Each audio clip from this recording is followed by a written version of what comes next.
Ahora lo que se ha puesto sobre la mesa son acusaciones devastadoras y verdaderamente perturbadoras. En un giro totalmente inesperado, el aeropuerto de Easterwood en Texas pasó de ser un punto de tránsito tranquilo a convertirse en el escenario de un episodio que muchos ya describen como un posible escándalo criminal.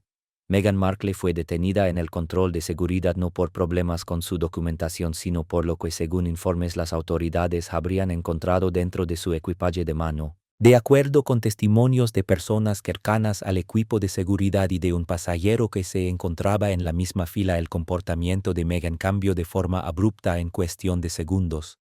Su rostro se enrojeció visiblemente, su cuerpo se tensó y su actitud pasó rápidamente de la incomodidad a una confrontación abierta antes de transformarse en un estado de pánico evidente.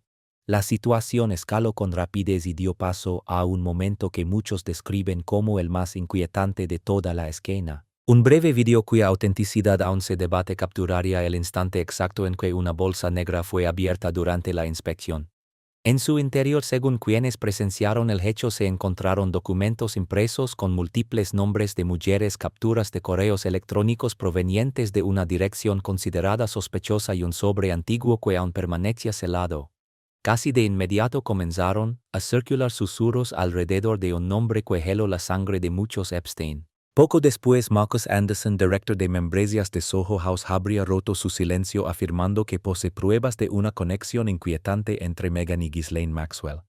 Antes de que la controversia pudiera asentarse, un amigo cercano de una de las presuntas víctimas dio un paso al frente y aseguró sin rodeos que las declaraciones de Anderson no eran inventadas. Incluso insinuó que Meghan habría mantenido en el pasado una reunión privada con la víctima y que posteriormente ignoró una advertencia clave sin mostrar arrepentimiento alguno. Desde el entorno de Meghan, casi de inmediato se filtró un supuesto informe médico que la describe mostrando signos de una condición mental grave.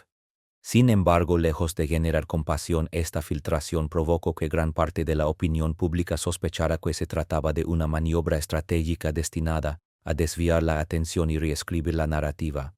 La pregunta que ahora muchos se hacen es qué ocurrió realmente tras las puertas del control de seguridad de Easterwood durante esos minutos críticos y por qué Meghan parece tan decidida a borrar cualquier rastro de lo sucedido. La verdad más explosiva, según advierten algunas fuentes, aún no ha salido a la luz. El aeropuerto de Easterwood suele ser un lugar discreto y casi anodino donde vuelos regionales descargan a viajeros cansados arrastrando maletas desgastadas. Pero en la mañana del 15 de octubre de 2025, esa rutina silenciosa se rompió de manera abrupta con la llegada de una figura que el público suele asociar únicamente con portadas de revistas cuidadosamente editadas. Meghan Markle no estaba allí para asistir a un evento benéfico ni para cumplir con una aparición mediática. En esta ocasión su viaje terminó de forma repentina en el punto de control de seguridad, exponiendo ante decenas de testigos una faceta de Meghan que pocos imaginaban ver: iracunda, aterrada y claramente descompuesta. Un video subido por una cuenta anónima de TikTok, la misma plataforma donde con frecuencia emergen secretos de celebridades, tenía una duración de apenas 2 minutos y 13 segundos. Aún así fue suficiente para provocar una ola de conmoción en Internet. La grabación inestable y tomada con un teléfono móvil mostraba a Meghan retenida por 2 agentes de seguridad aeroportuaria mientras su voz aguda y cargada de ira resonaba por toda la zona de control. ¿Qué demonios están haciendo? Esto es una violación de mi privacidad. Se van a arrepentir, gritaba según se escucha en el clip. Los pasajeros cercanos retrocedieron instintivamente formando un círculo tenso alrededor de la escena. Algunos murmuraban entre sí, otros levantaban discretamente sus teléfonos para grabar mientras los niños se aferraban a sus padres visiblemente asustados. Meghan señaló con el dedo a uno de los agentes, un hombre de mediana edad que mantuvo una expresión fría y profesional, y continuó gritando: «¿Sabe quién soy yo? No tienen ningún derecho a tocar mis cosas». El oficial, sin inmutarse y claramente acostumbrado a este tipo de enfrentamientos, negó con la cabeza y dio la orden a su compañero de abrir la elegante maleta negra de Meghan. Fue en ese momento cuando la situación se volvió aún más tensa. La cámara se acercó, la imagen se volvió ligeramente borrosa, probablemente porque la persona que grababa estaba temblando, pero aún así resultó lo suficientemente clara para mostrar el contenido. joyas impresas con listas de nombres femeninos junto con capturas de correos electrónicos provenientes de una dirección sospechosa presuntamente vinculada de forma directa a la red de escándalos asociados con Jeffrey Epstein. Junto a aquellos documentos había un sobre grueso cerrado con un sello antiguo y visiblemente desgastado como si hubiera sido abierto y vuelto a selar en repetidas ocasiones. Nadie pudo confirmar que contenía realmente si se trataba de una lista de víctimas, correspondencia oculta o algo aún más delicado. Sin embargo, la reacción de Meghan lo dijo todo. Con la voz quebrada gritó desesperada que aquello era personal, que no tenían ningún derecho a revisar sus pertenencias y que todo formaba parte de una conspiración en su contra. El video terminó de forma abrupta justo cuando sus gritos se mezclaban con los anuncios metálicos del sistema de megafonía del aeropuerto. En cuestión de horas la grabación se propagó como un incendio fuera de control, superando las 500.000 visualizaciones en apenas 60 minutos. Y entonces, tan rápido como había aparecido, desapareció. La cuenta original fue eliminada y las principales plataformas comenzaron a borrar cualquier republicación alegando violaciones a las normas comunitarias. Pero para ese momento ya era demasiado tarde. Usuarios más rápidos habían guardado copias, las compartieron en grupos privados, y el rumor estalló con la fuerza de la gasolina sobre el fuego. Pronto empezaron a surgir testimonios de personas que aseguraban haber estado presentes en el aeropuerto. En foros de Reddit y comunidades de celebridades en Facebook, algunos afirmaban con convicción que aquellos papeles no eran simples documentos personales. Varios insistían en haber visto claramente una joya con el nombre de Ghislaine Maxwell, la mujer que cumple condena por su vinculación con Jeffrey Epstein. Según estos testigos, Meghan parecía a punto de perder completamente el control en el instante en que su bolso fue abierto. La especulación se volvió incontrolable. ¿Por qué Meghan llevaba consigo ese tipo de material, que intentaba ocultar con tanto empeño, y sobre todo da que hacía en Easterwood, un pequeño aeropuerto de Texas ubicado a pocos kilómetros de la prisión federal donde Ghislaine Maxwell cumple su condena? Las teorías se multiplicaron sin freno. ¿Intentaba realizar una visita secreta o, por el contrario, estaba tratando de deshacerse de pruebas comprometedoras? Cuando la indignación alcanzaba su punto máximo, otro nombre emergió de pronto, avivando aún más el escándalo. Marcus Anderson, director de membresías de Soho House, el exclusivo club social al que durante años se le ha atribuido ser un punto de encuentro para acuerdos discretos entre celebridades.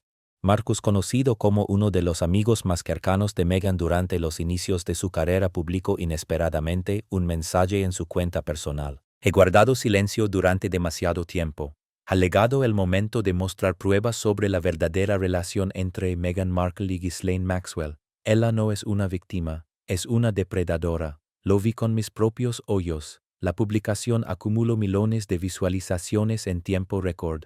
Etiquetas como Marcus habla y Meghan expuesta se volvieron tendencia a nivel mundial, mientras capturas del mensaje se difundían sin control por todas las redes sociales. La pregunta inevitable empezó a circular con fuerza: ¿estaba Marcus exagerando para llamar la atención o realmente posee la pieza clave capaz de restaurar todo el relato público sobre Meghan Markle? La advertencia era clara: lo que vendría después podía cambiar por completo la percepción que el mundo tenía de ella. Meghan Markle nunca ha sido una mujer que se limite a esperar pasivamente a que la desgracia la alcance. En el mundo del entretenimiento, donde el favor del público puede desaparecer de un día para otro, aprendió desde temprano que la mejor defensa es atacar primero antes de que otros tengan la oportunidad de hacerlo. Así que tras la difusión del video del aeropuerto y la amenaza pública de Marcus Anderson, Meghan reaccionó con una rapidez calculada. A través de intermediarios discretos y especialistas en gestión de crisis para celebridades, los mismos que se encargan de ocultar aventuras, silenciar escándalos o enterrar rumores incómodos, Meghan se puso en contacto con un psiquiatra que residía en los suburbios de Los Ángeles. Su nombre era el Dr. Elias Thorne y su situación personal y financiera se encontraba al borde del colapso. Thorne era exactamente el tipo de persona que Meghan necesitaba. Un profesional con décadas de prestigio médico, pero con una vida privada tan deteriorada que se había convertido en un cúmulo de vulnerabilidades fácilmente explotables. Y Meghan no actuó a ciegas. Antes del encuentro ya lo había investigado a fondo. Contrató detectives privados para seguirlo, obtuvo acceso a sus registros financieros e incluso conocía detalles sensibles sobre la enfermedad de su esposa.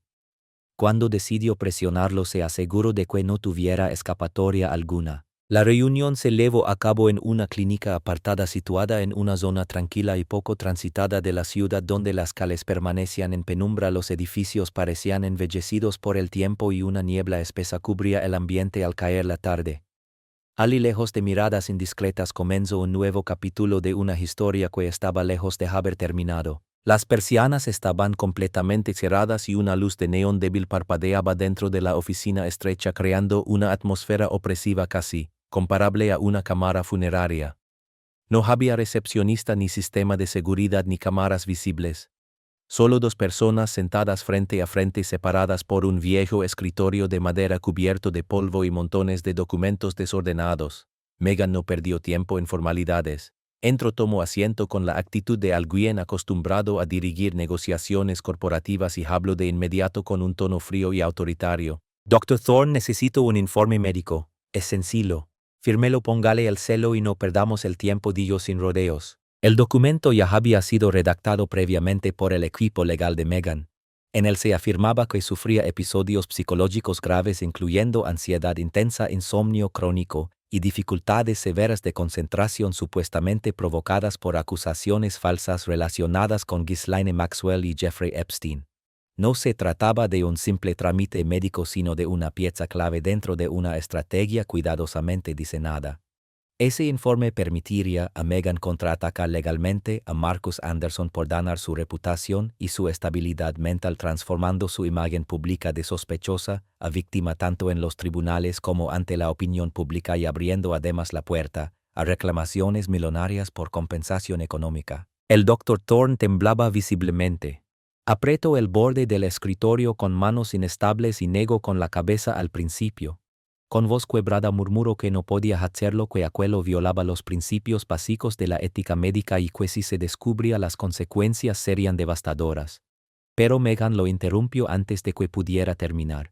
Sacó un sobre grueso y lo colocó suavemente sobre la mesa, acompañando el gesto con una sonrisa serena y perturbadora. «Aquí hay $250,000, dijo con calma. Suficientes para borrar sus deudas, pagar el tratamiento de su esposa y asegurar la educación de su hijo. ¿Le parece atractiva una vida sin miedo?» El silencio que siguió fue largo y sofocante, tan denso como el aire del despacho. Thorne no apartaba la mirada del sobre mientras el sudor comenzaba a perlarle la frente. Finalmente cedió. Asintió lentamente y susurró que aceptaba, aunque aclaró que sería la última vez. Megan respondió con una sonrisa afilada, triunfal y peligrosa, envuelta en la seguridad impecable de una actriz entrenada. Salió de la clínica sin mirar atrás, convencida de que aquel informe médico la protegería como una armadura. Lo que no sabía era que apenas unas horas después Marcus Anderson haría pública su primera prueba devastadora, algo lo suficientemente potente como para provocar rechazo inmediato en la opinión pública. Porque la verdad, por muy bien enterrada que esté bajo una imagen cuidadosamente construida, siempre encuentra la forma de salir a la superficie.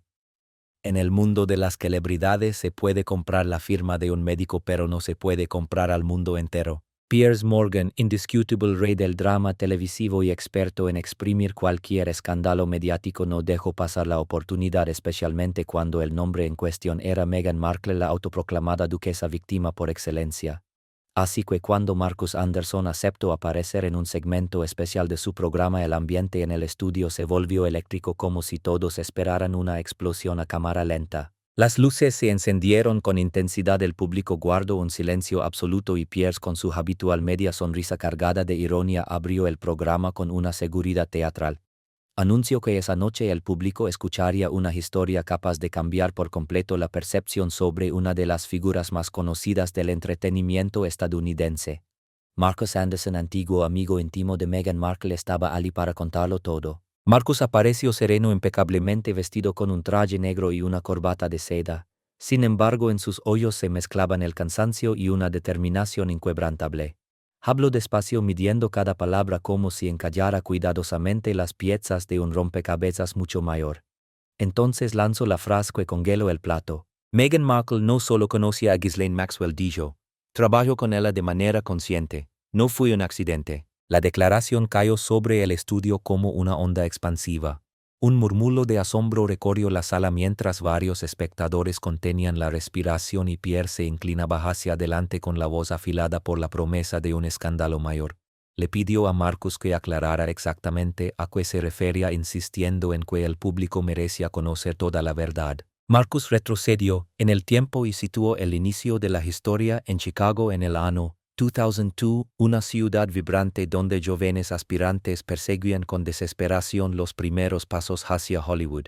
En aquel momento Megan era una estudiante avanzada de interpretación en la Universidad Northwestern, ya marcada por una ambición desbordante, una disciplina férrea y una seguridad en sí misma que no solo impresionaba a quienes la rodeaban sino que también los incomodaba. No se limitaba a aprender actuación. Se concebía a sí misma como un proyecto cuidadosamente diseñado en constante proceso de mejora. Desde el principio, explicó Marcus, se acercó a personas influyentes y las utilizó como peldaños para ascender en el mundo del entretenimiento con la precisión de una oportunista bien pulida recién salida de la universidad. En una audición para una película independiente realizada en un pequeño estudio del centro de la ciudad, Megan no se limitó a interpretar un papel. Dominó el ambiente con una mirada calculada y movimientos que parecían naturales pero que respondían a una estrategia clara. Directores y productores quedaron atrapados por su presencia hasta el punto de olvidar que se trataba de una simple prueba rutinaria. Según Marcus, en esa misma audición también se encontraba Ghislaine Maxwell. No buscaba talento artístico sino jóvenes mujeres a las que pudiera incorporar al círculo opaco de Jeffrey Epstein. Maxwell no perseguía carreras cinematográficas. Buscaba personas dispuestas a guardar silencio, a intercambiar acceso por influencia y a aceptar la protección de las élites. Y Megan, afirmó Marcus, no solo encallaba como objetivo sino que mostraba instintos que la convertían en una candidata ideal para participar de forma voluntaria. Poco después tuvo lugar una reunión privada en una villa lujosa en las afueras de Chicago donde una piscina iluminada por luces de neón brillaba mientras el champán caro corría sin límites. Megan fue invitada como huésped especial y fue allí donde conoció por primera vez al príncipe Andrés, quien ya estaba profundamente inmerso en el mundo sofisticado y peligroso de Epstein. Con una sonrisa confiada, Andrés la observó de arriba abajo como parte de lo que Marcus describió como una prueba silenciosa cuidadosamente organizada por Maxwell. Megan aseguró superó ese examen sin dudar. Permitió deliberadamente que Andrés creyera que él había descubierto una táctica clásica de la industria del entretenimiento que él dominaba a la perfección, aparentar humildad, hacer que los poderosos se sientan superiores y observar cómo las puertas se abren. Sonrió, conversó con encanto y condujo los diálogos hacia temas de arte y poder de manera que él se sintiera el hombre más importante de la sala. Todo fue una puesta en escena controlada, ejecutada con absoluta precisión. Tras ese encuentro, Andrés la introdujo en Soho House, el exclusivo club neoyorquino conocido por conectar a figuras influyentes de todo el mundo. Fue allí entre copas en el bar de lujo donde Marcus y Megan se conocieron por primera vez. Según su testimonio, lo que empezó como una relación profesional terminó volviéndose tóxico con el tiempo. En directo, Marcus afirmó con voz baja y tensa que Megan se transformó en una especie de Ghislaine 2.0. Dijo que comenzó a fijarse en chicas jóvenes aspirantes al mundo del espectáculo y a prepararlas para interactuar con hombres poderosos, no por dinero sino como una forma de ejercer control. Para ella el príncipe Andrés era solo una herramienta, un escalón más hacia algo mayor.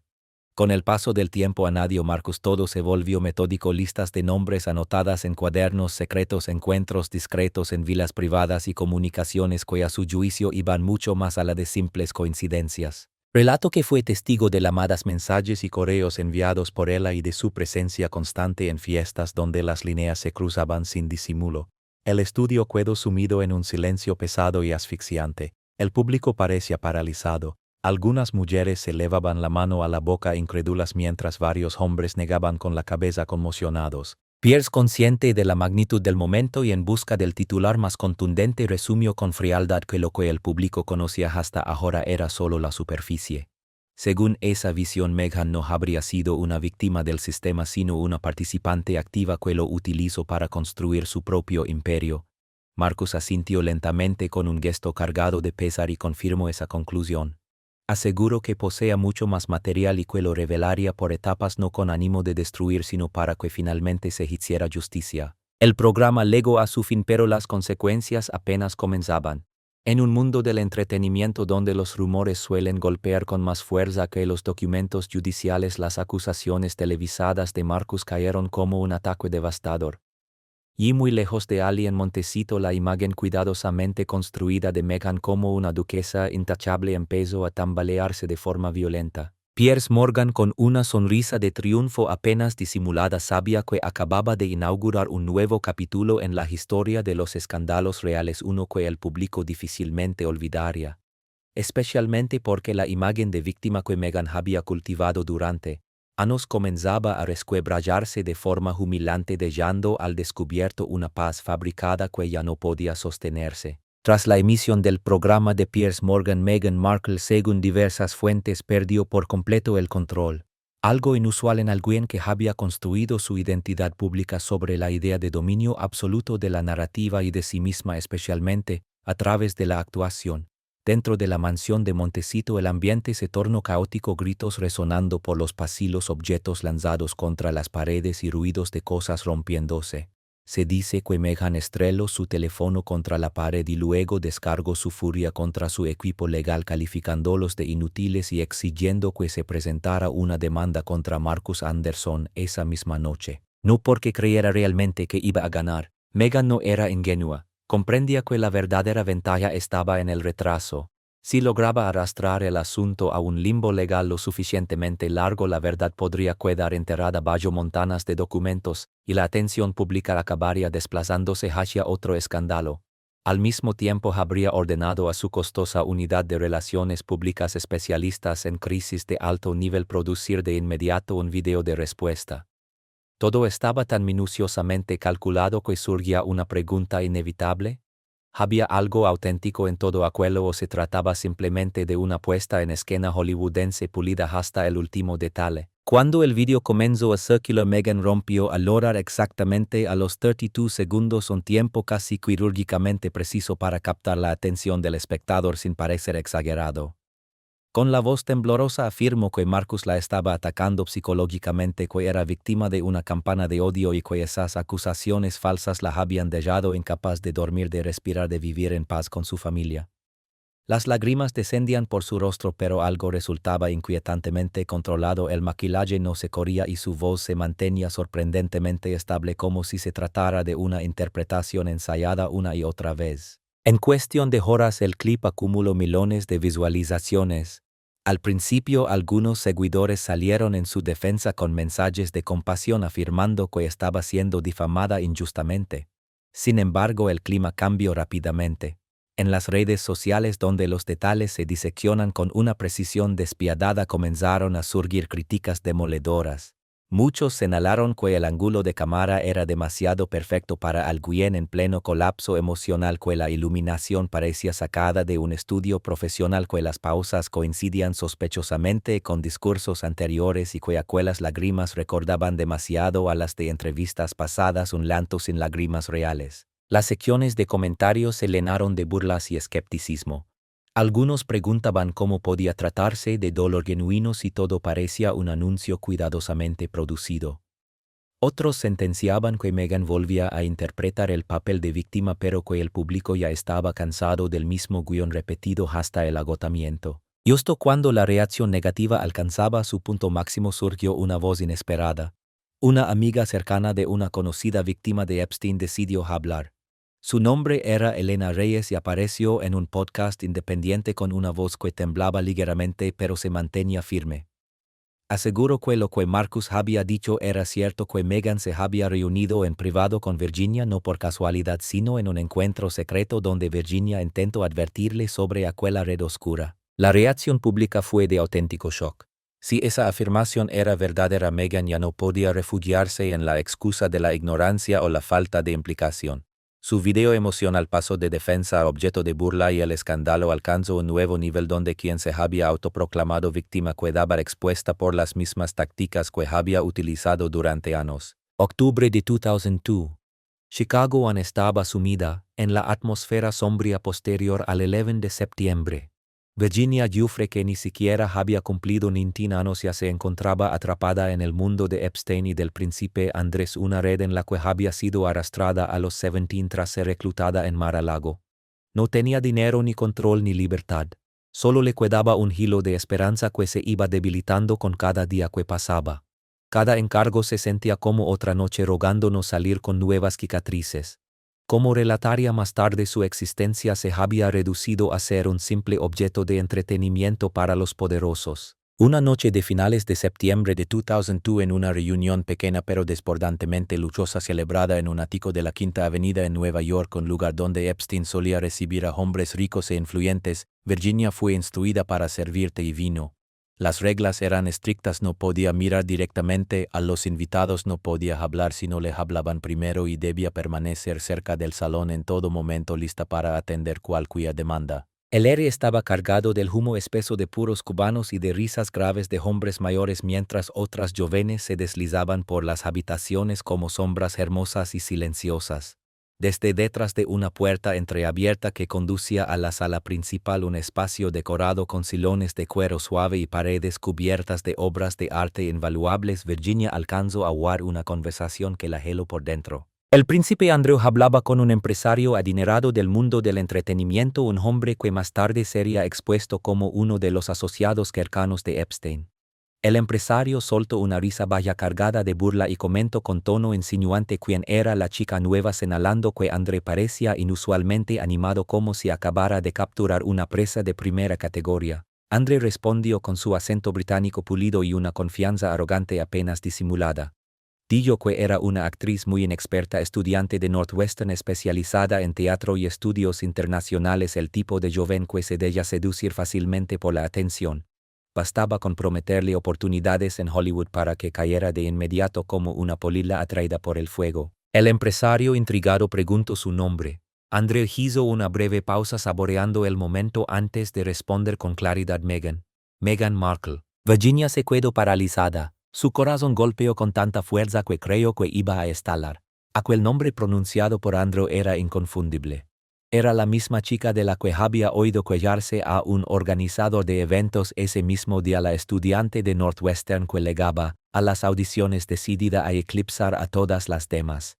Esa noche, mientras ordenaba discretamente el pasillo, Virginia incluso había visto una fotografía de Meghan entre unos documentos de reclutamiento que Ghislaine Maxwell había dejado olvidados. De pronto todas las piezas encajaron en una cadena aterradora. Meghan había impresionado a Maxwell en la audición de Chicago. El campus de Northwestern estaba lleno de jóvenes como ella, ambiciosas, refinadas, orgullosas integrantes de la hermandad Kappa Kappa Gamma. Luego Maxwell la había llevado a un evento privado. Andrew se había fijado en ella. Y ahora Meghan se había convertido claramente en un objetivo. Virginia comprendió mejor que nadie lo que eso significaba. Ella misma ya había vivido ese ciclo: halagos y promesas de oportunidades, el señuelo de contactos exclusivos y finalmente una explotación despiadada. En 2001, Virginia había sido obligada a mantener relaciones sexuales con Andrew en Londres, una experiencia que la perseguiría durante toda su vida. Una oleada de rabia y compasión la invadió, emociones que solía enterrar para poder sobrevivir, pero esta vez no pudo guardar silencio. Pensó que tenía que salvarla y con las manos temblorosas comenzó a preparar un paquete de advertencia. Una tarde de octubre, Virginia esperó dentro del Harbor Light Café, mirando constantemente hacia la calle mientras apretaba entre sus manos una copia del material que ella había enviado como advertencia. No tenía un plan claro, solo la esperanza de que Meghan escuchara, evitara a Andrew y escapara antes de que fuera demasiado tarde, antes de quedar atrapada en el mismo remolino donde Epstein y Maxwell controlaban cada movimiento. Meghan llegó con unos minutos de retraso. Su rostro reflejaba cautela pero también una pizca de arrogancia. Tenía 21 años y supuestamente estaba en un breve programa de estudios en Madrid, aunque había regresado a Chicago por lo que llamó asuntos personales. Sentada frente a Virginia, Meghan la observó con desconfianza, como si evaluara a una rival. Virginia comenzó a relatar lo que había escuchado. Describió cómo Andrew se había referido a Meghan como ingenua y presa fácil, jactándose de ella como si fuera un objeto decorativo más de su mundo de lujo. Le advirtió que una vez que fuera absorbida por el círculo de riqueza de Andrew a través de Epstein, no habría salida posible, solo daños permanentes. Meghan no respondió de inmediato. Permaneció en silencio durante un largo momento, con los dedos golpeando suavemente la mesa como si estuviera calculando cada palabra. Finalmente habló con frialdad diciendo que Virginia estaba equivocada. Aseguró que Andrew había sido amable con ella, que la escuchaba y que le prometía presentarla a personas importantes de la industria. Para ella aquello era su gran oportunidad. Tras una breve pausa, Megan entrecerró los ojos con desconfianza y lanzó una acusación cruel. Preguntó si Virginia estaba obsesionada con Andrew, si intentaba robarle su atención o si simplemente sentía celos porque ella estaba avanzando más lejos. A Virginia le costó responder.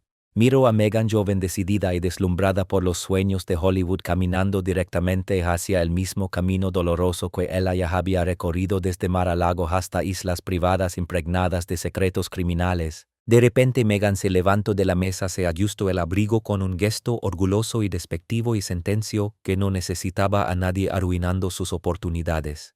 Que se quedara con sus cuentos de hadas. Virginia la observó salir del café con el pecho oprimido como si fuera de piedra, sabiendo que había hecho todo lo posible aunque el destino ya parecía inclinarse hacia la tragedia. En 2002, Virginia aún no había logrado escapar de aquella red oscura. Epstein y Maxwell se encontraban en la cúspide de su poder, rodeados de aviones privados, mansiones ocultas y fiestas secretas donde todo quedaba silenciado. Aunque atrapada, Virginia intentó advertir a alguien más, y fracasó por completo. Aquella reunión se convirtió en el mayor arrepentimiento de su vida. Ella no logró detener nada y Megan avanzó aún más dentro de la oscuridad, una decisión cuyas consecuencias con el tiempo terminarían alcanzándola. El príncipe Harry, el miembro de la realeza que un día abandonó los palacios relucientes para vivir una relación vendida al mundo como un cuento moderno, nunca fue un hombre obsesionado con las redes sociales. Sin embargo, la verdad siempre encuentra grietas por donde filtrarse. Legó a él a través de llamadas nerviosas de amigos de toda la vida en Londres, correos discretos llenos de artículos, vídeos y enlaces enviados por asesores leales que aún se preocupaban por él. Para los últimos meses de 2025, cuando el escándalo de Meghan ya se había transformado en una explosión imparable, Harry no pudo seguir ignorando lo que ocurría. Los rumores de un llamado divorcio creativo comenzaron a circular con insistencia. Cada vez era más común ver a Harry asistiendo solo a eventos en el Reino Unido mientras Meghan permanecía en Estados Unidos, aferrándose a una cadena de proyectos que uno tras otro fracasaban. Las noches se volvieron interminables para él. En la oscuridad, sentado frente a su portátil, reproducía una y otra vez la aparición de Marcus Anderson en el programa de Piers Morgan, escuchando aquellas acusaciones perturbadoras que ahora encallaban con piezas del pasado que había preferido no mirar. Las fotografías de Meghan y Marcus en Soho House junto a Ghislaine Maxwell, la declaración de la amiga de Virginia sobre aquella reunión privada secreta. Todo comenzaba a formar una imagen coherente y profundamente inquietante. Incluso las frases antiguas de Meghan, que antes sonaban inspiradoras, ahora le parecían frías y calculadas como líneas recitadas desde un guión.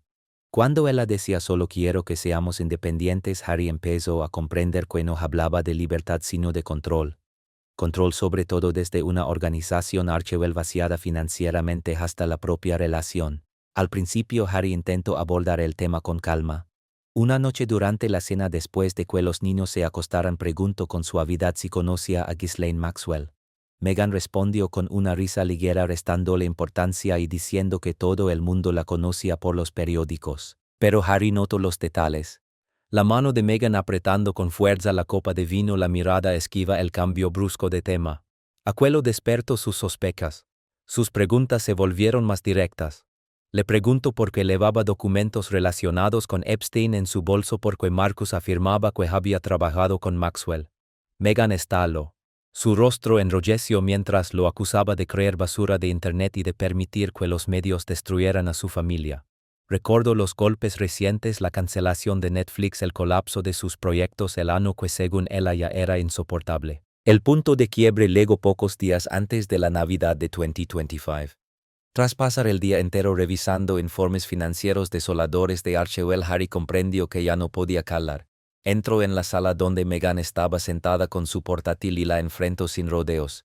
Le preguntó qué le estaba ocultando. Le recordó que la amiga de Virginia había confirmado aquella reunión secreta en Nueva York, que Archewell estaba al borde del colapso con más de $5 millones en deudas.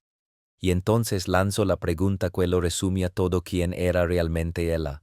Meghan respondió de inmediato con lágrimas que cayeron con una precisión casi perfecta, tan exacta que parecían ensayadas.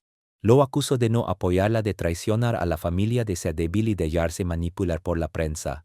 Afirmó haber sacrificado su carrera y su fama por él. Pero esta vez Harry no reaccionó al espectáculo. Su voz fue fría, directa y definitiva. Le dijo que cada versión de él había sido un personaje, la víctima real, la esposa leal, la heroína feminista. Que ahora lo veía con claridad.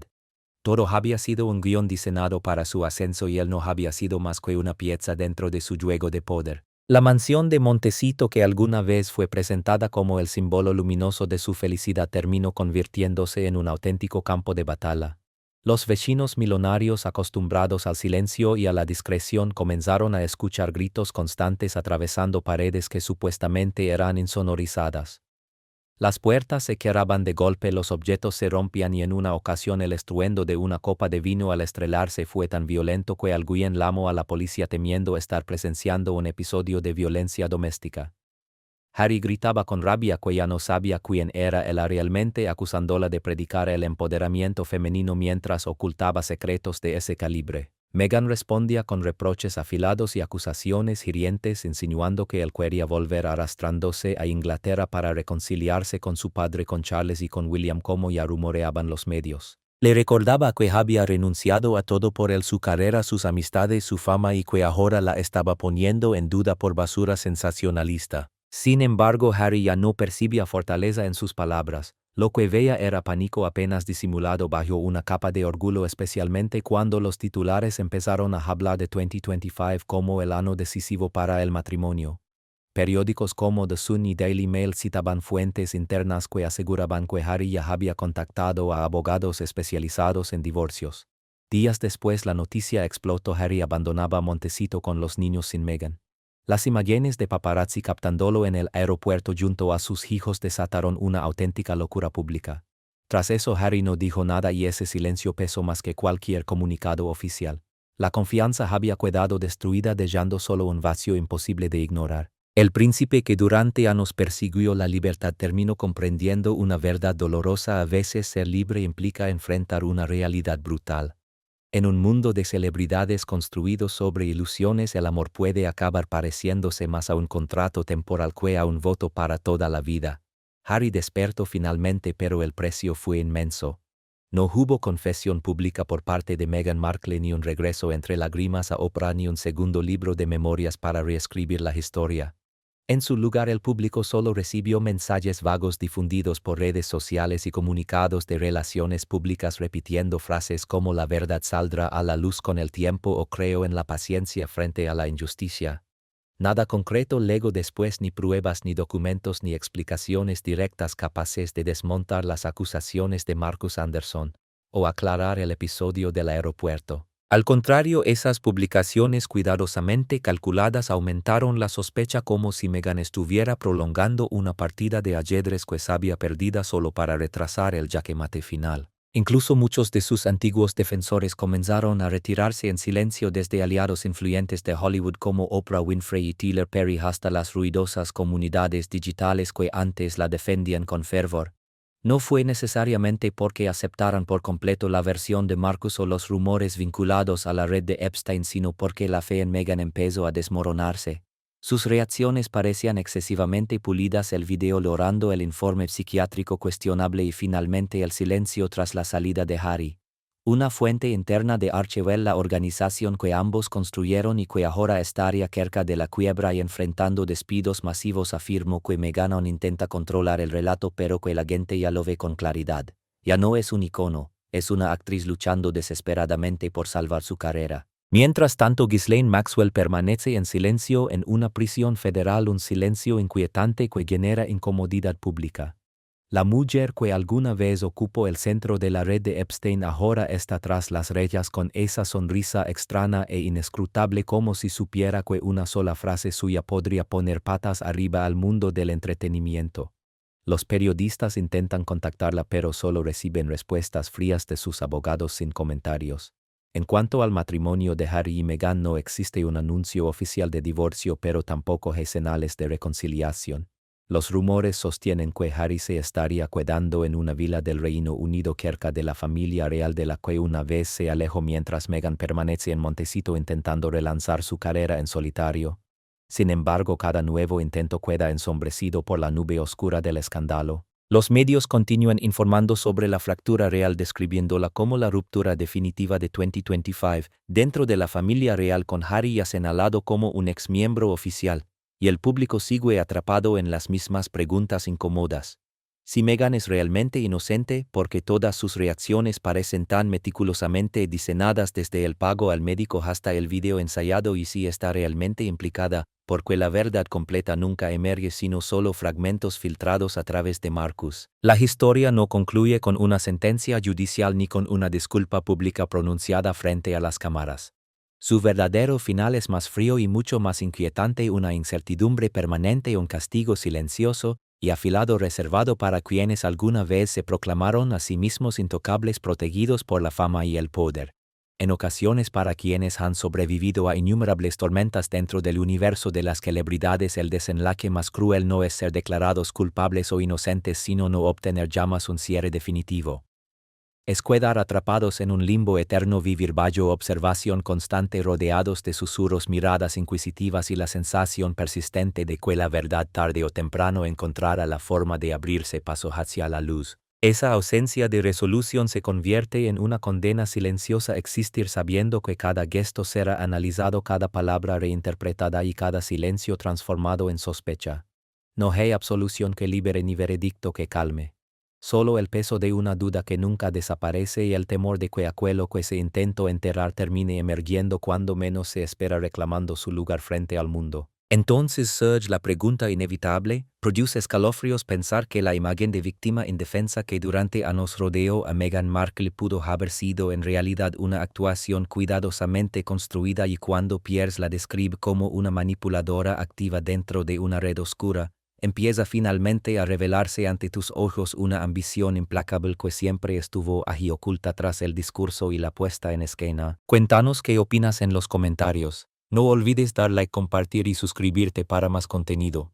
Y haz clic en el siguiente video que aparece en tu pantalla, que aparece en tu pantalla, que aparece en tu pantalla, que aparece en tu pantalla, que aparece en tu pantalla.